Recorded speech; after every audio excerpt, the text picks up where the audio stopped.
Bonjour Ismaël Méziane. Et bonjour. Merci de répondre à l'interview Bombec. Alors, est-ce que tu peux me dire quel est ton plus vieux souvenir de Bombec? Mon plus vieux souvenir de Bombec, alors il y en a deux.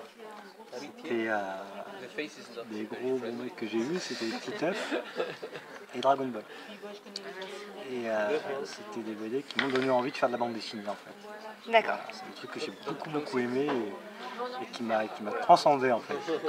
Voilà. Et j'arrivais plus à définir quand je dis en pleine lecture, je savais plus si j'étais Titeuf ou si j'étais moi. Merci. Alors, quel est donc le Bombec qui t'a donné envie de faire ce métier? C'est peut-être... C'est un petit peu tout ça. Un peu tout ça. Et puis des dessins animés aussi qui m'ont donné envie de dessiner.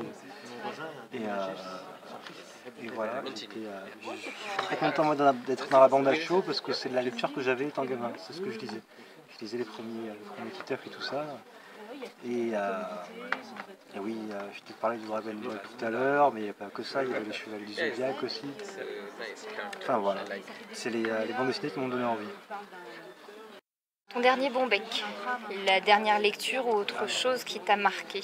Dernière lecture, c'était il n'y a pas longtemps, c'était une bande dessinée, mais c'est une bande dessinée pas jeunesse, c'est une bande dessinée pour les adultes, pour les enfants, de Anis Alamouri qui s'appelle Comme un frisson. Et j'ai trouvé ça brillant, j'ai trouvé ça très brillant. C'est très dur comme histoire, mais c'est incroyablement bien raconté, il y a toujours plein de bonnes idées. C'est le genre de bande dessinée où des fois graphiquement on peut être un petit peu... c'est pas un truc vers lequel on va forcément aller, mais c'est extrêmement bien raconté, c'est extrêmement fluide. La lecture elle se fait, c'est simple, je l'ai lu en une soirée et je crois qu'il y avait plus d'une centaine de pages. Voilà. Et puis en plus moi je suis un lecteur qui suis très pénible parce que chaque fois, dès qu'on me tient pas, je lâche l'affaire. Donc là, sur une centaine de pages... Voilà, donc si on tient une centaine de pages, c'est que ça doit être très bien. Est-ce que tu peux nous dire quel est ton Bombec préféré dans ta production? Alors, mon Bombec préféré dans la production, moi, c'est le dernier tome de Nas, L'enfant seul. C'est un bouquin qui a été difficile à faire, mais qui est très important à mon sens. Je parle de choses très délicates et je suis très content de l'avoir fait parce que pour moi, c'est celui dont je suis le plus fier, parce que j'espère que ce sera une œuvre tremplin qui donnera envie aux enfants à lire des grandes lectures. Quand j'ai des grandes lectures, c'est... Encore une fois, tout à l'heure je disais qu'enseigner c'était pas remplir un vase, c'était allumer un feu, c'est que je suis convaincu qu'à la fin de la lecture, les enfants ou les personnes auront envie de savoir qui est Blaise Pascal, qui est Marcel Proust, qui est Edgar Morin. Voilà, je pense que, enfin du moins, c'est une des raisons qui m'a poussé à faire cet album. Encore une fois, éduquer, s'élever et continuer à faire ça.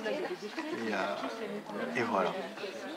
Merci. Quel est donc le Bombec que tu as le plus partagé? Alors le Bombec que j'ai le plus partagé, c'est pas un bouquin jeunesse, mais c'est un bouquin dont j'invite les gamins et n'importe qui adulte à le lire. Et d'ailleurs j'avais fait un petit clin d'œil dans le tome 2 de Nas, c'est les 7 savoirs nécessaires de Edgar Morin. C'est le Bombec que j'ai le plus partagé, c'est le Bombec que j'ai le plus défendu, je l'ai offert à beaucoup de monde, parce que ces 7 savoirs nécessaires, c'est des bases qui me semblent très importantes sur la connaissance, sur la réflexion.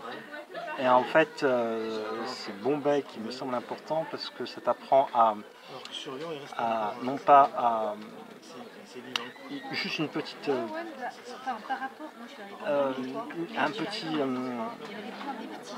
une petite phrase d'un grand philosophe qui illustre très bien, c'est Anaximandre, qui illustre très bien ça, c'est enseigner, c'est pas remplir un vase, c'est pas remplir un vase, c'est allumer un feu. Et en fait, ce savoir nécessaire, ça permet non pas de remplir ton cerveau de connaissances, mais de mieux les articuler, de mieux comprendre, de mieux organiser. Et en fait, ça me semble hyper important pour tout le monde, parce que mieux articuler sa connaissance, c'est garder, organiser son sens critique.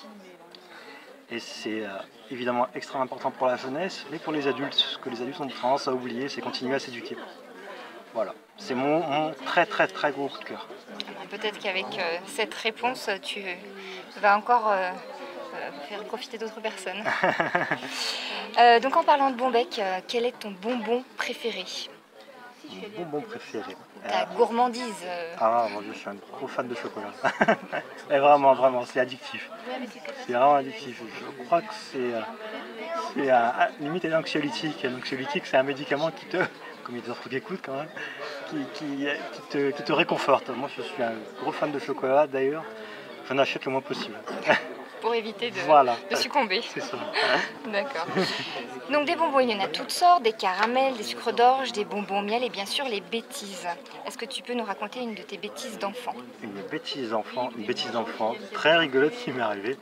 J'avais 6 ans, non 5 ans, c'est pour dire que ça m'a marqué. On était à Kiabi avec ma mère. Et je ne le raconte pas à tout le monde. On était à Kiabi avec ma mère et il y avait un tas de petits frisbees à la caisse. Et je suis parti en me disant qu'il les donnait. Et en fait, j'ai volé un antivol. Et je me suis fait gauler à voler un antivol parce que tout le monde s'est jeté sur moi, me dire qu'est-ce que t'as pris, qu'est-ce que t'as pris. Ben, j'ai pris ça, j'ai pris un frisbee. Non, c'est un antivol. Voilà. D'accord. C'est une bêtise qu'on n'avait jamais eue encore. Eh bien, merci beaucoup. De rien.